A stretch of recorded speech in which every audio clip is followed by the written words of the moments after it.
CGI Suryakant साहब का एक बयान। They are youngsters like cockroaches. They don't get any employment. They don't have any place in profession. Some of them become media. Some of them become social media. Some have become RTI activists. Some have become another activists, and they start attacking everyone. जिसकी वजह से पिछले एक सप्ताह में cockroach समाज को जो इज्जत मिली है वो तो हम उन्हें कई सदियों से भी देने में सक्षम नहीं थे। Are you kidding me?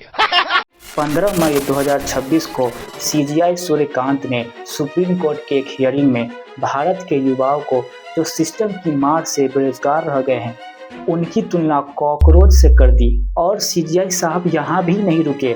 Bharat के युवा जो हर रोज खुद को मेहनत की आग में झोंक देते हैं ताकि उन्हें एक नौकरी मिल सके, उसे सोसाइटी का पैरासाइट्स तक बोल दिया। अगर चीफ जस्टिस ही ऐसी टिप्पणी करेंगे जिनसे जेनजी पॉपुलेशन ये एक्सपेक्ट करती है कि वो इंसान उनके लिए इस सिस्टम से सवाल पूछेगा और कुछ हल भी निकालेगा, तो ऑब्वियस है कि उन्हें थोड़ी निराशा और गुस्सा तो होगा ही। लेकिन ये लोग अपनी बेबसी और ऑपोजिशन को शो कैसे करें, और यहीं से जन्म होता है कॉकरोच जनता पार्टी का। कॉकरोच जनता पार्टी यानी CJP, the CJP, the cockroach Janata party. Our focus is the cockroach Janata party.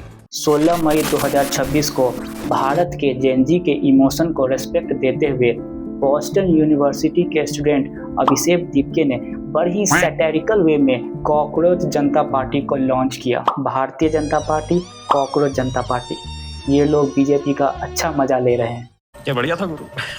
और अभिजीत ने जो पॉइंट उठाया वो बहुत ही सटीक बैठा जेनजी की करंट इमोशन पर। देखो, इंडिया में ना एक बार इंसान टूटी सड़क पर चल लेगा, पॉल्यूटेड हवा में सांस ले लेगा, लेकिन अगर बात उसके कैरियर पे आती है ना तो उसका संयम और धैर्य दोनों टूट जाता है। और जिस तरह इस सड़े हुए सिस्टम ने पिछले 3 सालों में 2 बार नीट के पेपर को लीक करा है, उससे जेनजी बहुत ही ज़्यादा फेडअप हो चुके थे। और जब कॉकरोच जनता पार्टी ने एजुकेशन मिनिस्टर की रिजाइनेशन की मांग को उठाया तो ये जेनजी की एस्पिरेशन और इमोशन से पूरी तरह मैच कर गया, और वो लोग इस पार्टी को खुद से रिलेट कर पा रहे हैं जो उनके रियल इश्यूज को उठा रहा है। और यही कारण है कि लॉन्च होने के सिर्फ 1 वीक में ही पार्टी पूरे सोशल मीडिया पे आग लगा चुकी है।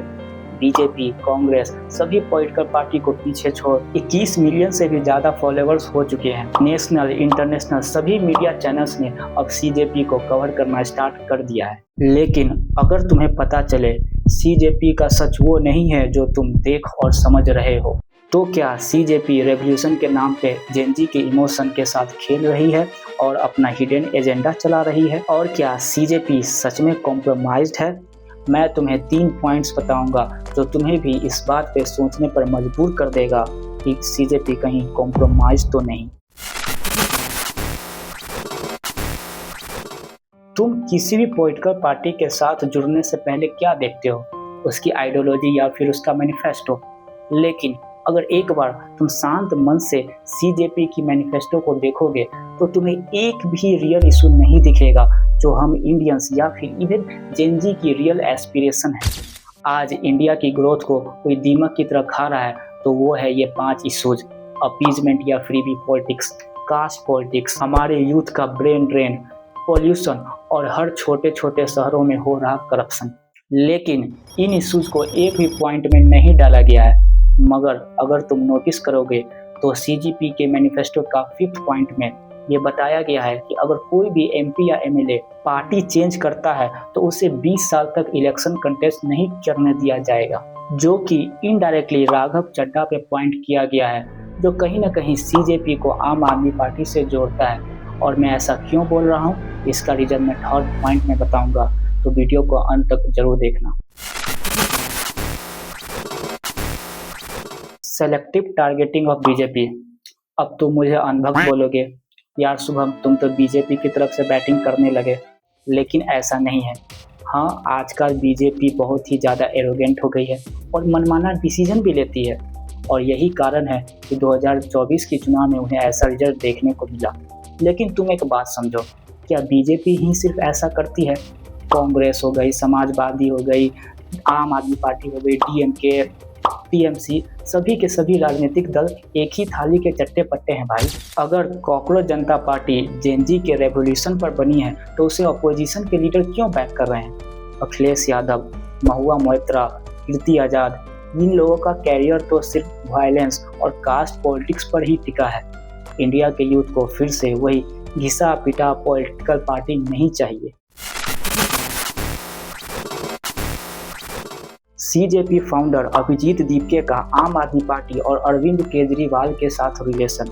ऐसे मल्टीपल पास्ट ट्वीट है अभिजीत के जो उनका आम आदमी पार्टी के लिए बायस्ड होना साफ दिखाता है। इवन अभिजीत ने यह खुद ट्वीट भी करा है कि no distance will ever weaken his commitment to Aam Aadmi party, यानी अभिजीत कितने भी दूर चले जाए उनका कमिटमेंट आम आदमी पार्टी के लिए हमेशा रहेगा।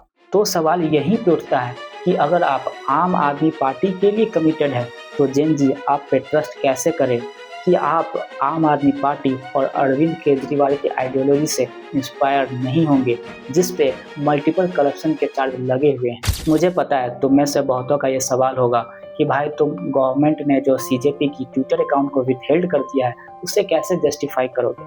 नहीं, मैं इसे बिल्कुल जस्टिफाई नहीं करता, बल्कि मैं तो इसका अपोज करता हूँ। एक तरफ तो आप डेमोक्रेसी की बात करते हो, फ्रीडम ऑफ स्पीच की बात करते हो, लेकिन अगर कोई आपके खिलाफ कुछ बोल दे तो तुरंत आप उसे बैन कर देते हो। इस पूरे डिस्कशन से मेरा ये पर्पस नहीं है कि कॉकरोच जनता पार्टी जो कर रही है उसका मैं अपोज कर रहा हूँ। इनफैक्ट मेरा ये मानना है कि भारत को एक नई पॉलिटिकल पार्टी की सख्त जरूरत है, लेकिन वो पॉलिटिकल पार्टी किसी प्रेजेंट पॉलिटिकल पार्टी की एक्सटेंडेड विंग बनकर ना रह जाए। भारत में एक ऐसी पॉलिटिकल पार्टी की जरूरत है जो इंडिया के रियल मुद्दों को उठाए, कास्ट पॉलिटिक्स, फ्री बीज, ऐसे दीमक को जड़ से खत्म करे। तभी जाकर इंडिया चाइना और अमेरिका जैसी सुपर पावर के साथ कम्पिटिट कर पाएगा। तो आई होप तुम लोग इस डिस्कशन को पॉजिटिव वे में लोगे और इन फ्यूचर किसी भी ट्रेंड को अपने इंटेलिजेंस की लेंस से ही देखोगे। और अपना ओपिनियन कमेंट में ज़रूर बताना, तुम्हारा क्या पर्सपेक्टिव है कॉकरोच जनता पार्टी के लिए। और वीडियो अच्छी लगी तो लाइक ज़रूर कर देना, अपने दोस्तों के साथ शेयर भी कर देना और ऐसे ही कंटेंट के लिए चैनल को सब्सक्राइब भी कर देना। बाकी मैं मिलूँगा यहीं पे एक नए टॉपिक के साथ, तब तक के लिए take care and good bye.